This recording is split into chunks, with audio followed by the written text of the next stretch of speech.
Caríssimos irmãos e irmãs, caríssimo Padre Alex, hoje nós temos a alegria de celebrar a memória das mártires de Compiègne. São 16 carmelitas que foram martirizadas por amor a Cristo. Nós estamos aqui no período da Revolução Francesa, 1789, quando começa. E nós temos este relato que poderíamos dizer que é um dos mais belos relatos da espiritualidade carmelitana. No início da Revolução Francesa,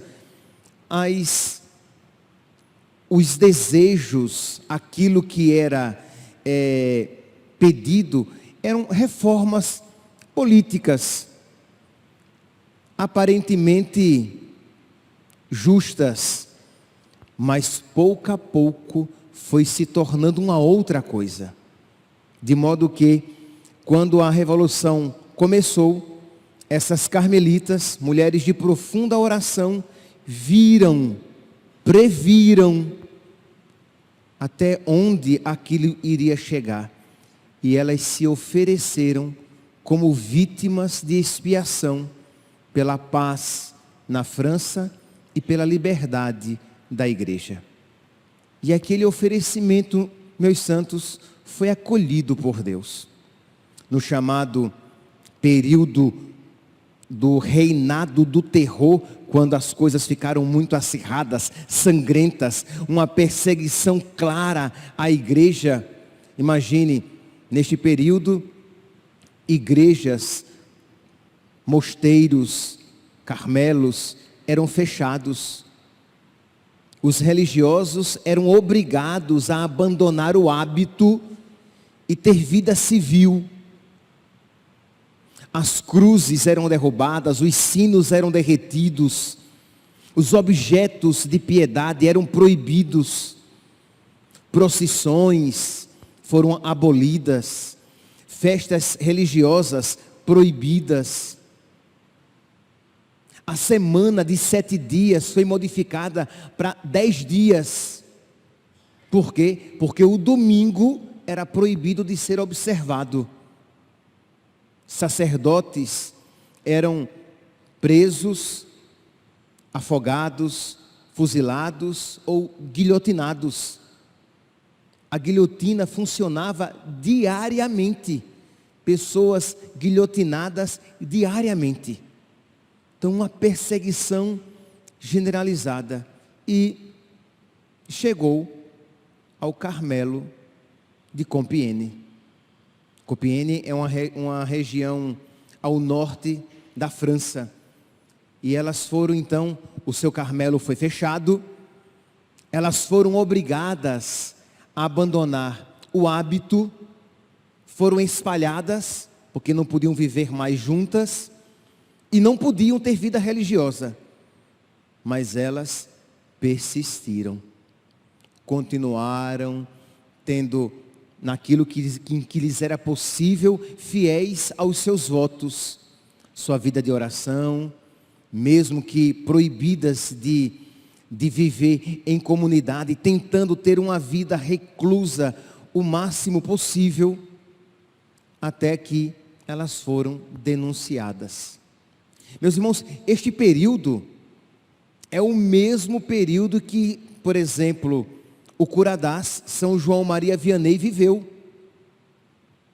Existiam os padres juramentados e os padres refratários, não juramentados. Isto é, aqueles que resolveram obedecer o regime político e virar as costas para Roma, para o Papa, e aqueles padres que viviam clandestinamente, mas eram fiéis ao Papa, aquilo que sempre foi a Igreja Católica. Pois bem, então foi nesse contexto, por exemplo, São João Maria Vianney, quando as mártires de Compiègne foram mortas, São João Maria Vianney tinha 8 anos. E 1 ano depois ele fez a sua primeira comunhão, às escondidas. numa zona rural, porque ainda era proibido viver a fé publicamente. Pois bem, então as carmelitas foram denunciadas por fanatismo, fidelidade à igreja, por continuarem vivendo os seus votos religiosos e por guardarem objetos de culto, imagens, pequenas imagens de Nossa Senhora, crucifixos, e por causa disso elas foram presas, foram trazidas a Paris, onde elas foram submetidas a um julgamento sumário, a um julgamento pro forma, apenas para manter as aparências, mas a pena já tinha sido decidida. Elas seriam guilhotinadas. E essas mulheres, meus santos, entregam a sua vida com paz de espírito. É claro, meus irmãos, não há como não ver uma ação extraordinária da graça. Isto é, aquelas mulheres foram sustentadas pela graça de Deus, porque elas criam, elas acreditavam que vale a pena perder tudo, mas não perder Deus. Nós precisamos, meus santos, pedir a nosso Senhor que nos infunda no centro da nossa alma, do nosso coração, esta certeza: o amor de Deus vale mais do que tudo. A amizade com Deus é mais preciosa do que a nossa vida. Permanecer fiel a nosso Senhor é a maior alegria que nós podemos ter aqui na terra. Poder dizer, como nós ouvimos na primeira leitura de hoje, retirada da carta de São Paulo aos Romanos: quem nos separará do amor de Cristo? Pense você, o que é que tem separado você do amor de Cristo? Que infidelidade, que pecado tem separado você do amor de Cristo?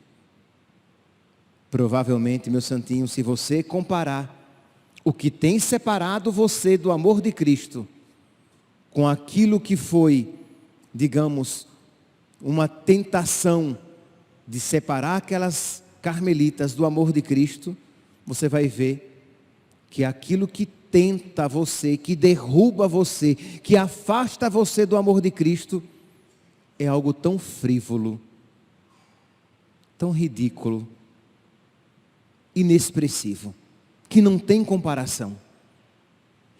Peça a nosso Senhor esta graça, esta fidelidade do amor que diz: nem a morte nem a vida, nem os anjos nem os principados, nada e ninguém me separará do amor de Cristo. E se eu for perseguido por causa de Cristo, eu saberei, evangelho de hoje retirado de São João, que se isso fizeram ao meu mestre, o que não farão a mim? Se perseguiram o Senhor, por que não perseguirão a mim? Se odiaram ao meu Senhor, por que é que eu quero ser amado pelo mundo? Então, de perceber que o ódio do mundo, a perseguição do mundo, as investidas do mundo contra você são um sinal da sua união com Cristo. Se você é perseguido pelo mundo, odiado pelo mundo, é porque você está unido a Cristo. Mas se o mundo louva você, se a sua vivência no mundo é tranquila, é porque a amizade com Cristo caiu por terra, deixou de existir. O verdadeiro discípulo de Cristo, ele sofre por ser amigo de Cristo. Pois bem, as irmãs então foram presas, foram levadas a Paris. O julgamento aconteceu, o julgamento apenas para enganar, e elas foram então condenadas por fanatismo. E diz que uma delas Uma das carmelitas era tão simples que nem sabia o que era fanatismo. E perguntou ao juiz: o que é fanatismo? E o juiz disse: esse apego infantil que vocês têm à sua religião. E disse que quando ela ouviu aquilo, seu semblante se iluminou. Ela se voltou para as suas irmãs e disse: irmãs, nós morreremos por Cristo. Isto é, elas estavam morrendo porque elas tinham um apego infantil a Deus e a sua santíssima religião.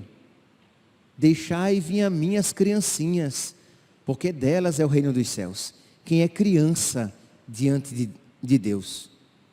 E diz então que no dia 17 de julho, um dia depois do dia de Nossa Senhora do Carmo, as 16 carmelitas foram colocadas em 2 carroças e levadas pelas ruas de Paris.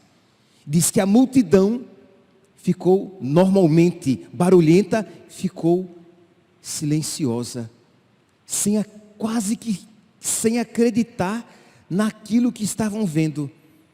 Aquelas carmelitas que seriam guilhotinadas, e elas na carroça cantando o Veni Creator, o Vinde Espírito Santo, o Salve Regina, o Miserere e outros salmos. Imagine aqui, meus santos, quando você aqui lembra São Paulo com os pés no tronco, depois de ter levado uma surra, cantando louvores a Deus.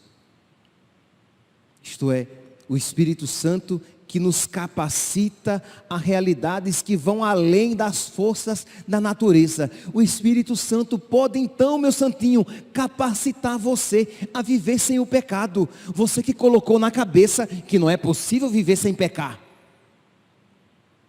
Você que colocou na sua cabeça, ou melhor, o diabo que colocou na sua cabeça e no seu coração, que não é possível viver na fidelidade à graça, na fidelidade à vontade de nosso Senhor. Aquelas mulheres então, caminhando para o martírio, cantando louvores a Deus. E aquilo deixou a multidão espantada. Que força é essa? Que graça é essa? Que amor é esse que as levou àquele oferecimento escondido, que só elas sabiam que tinham feito pela paz na França e pela liberdade da igreja, e que as fazia caminhar para o martírio cantando louvores ao Senhor. Você, meu santinho, diante das dificuldades da sua vida, da sua vocação, das dificuldades da vida matrimonial, das dificuldades da vida como solteiro, como solteira, das dificuldades como religioso, como sacerdotes, como religiosas. Como é que você tem vivido as suas dificuldades? Com espírito de lamúria, de lamentação, ou louvando a Deus, porque Ele sabe, Ele conhece todas as coisas, e se nos permite dificuldades, é porque delas precisamos. Lembra de Padre Pio, que dizia que ele não seria salvo se não tivesse passado por todas aquelas tribulações, por todas aquelas dificuldades. Então, louvar a Deus, porque as dificuldades da nossa vida cristã, cada um aqui no seu estado de vida, são para a nossa salvação. E ao mesmo tempo Deus pode se utilizar daqueles sofrimentos, daquelas tribulações vividas com amor para o bem da igreja, para o bem da humanidade. Se você, lembra que nós refletíamos sobre isso ontem, se você tudo fizer e tudo sofrer por amor a nosso Senhor. O que você faz por amor a nosso Senhor não é perdido, não é em vão.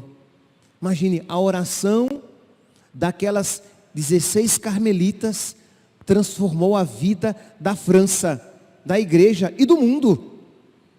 porque repercutiu no mundo inteiro, até hoje. Nós nos recordamos do exemplo daquelas santas mulheres e nos enchemos de fervor e de um desejo, de um amor semelhante, de amar a Deus de uma maneira semelhante. Então aquilo que nós fazemos por amor a Deus, nunca é perdido. Aquilo que nós sofremos por amor a Deus, nunca é perdido. Aquilo que nós renunciamos por amor a Deus, nunca é perdido, nunca é em vão. Pois bem, chegam então as 16 carmelitas. A madre era a Madre Teresa de Santo Agostinho. Elas chegam ao cadafalso, ao patíbulo, ao palanque onde ficava a guilhotina, e aos pés do patíbulo vinha cada irmã e renovava os votos, recebia a bênção da madre, que dizia: ide, minha filha, e de entregar a vida. Porque a guilhotina não era o fim, a guilhotina era o meio, a porta para o abraço com Cristo, o seu esposo. E elas cantavam o Veni Creator. E diz a história que no início o Veni Creator, o Vinde Espírito Santo, era cantado a 16 vozes. E de acordo com as cabeças que iam caindo, as vozes iam diminuindo. 15, 14, 13, 12.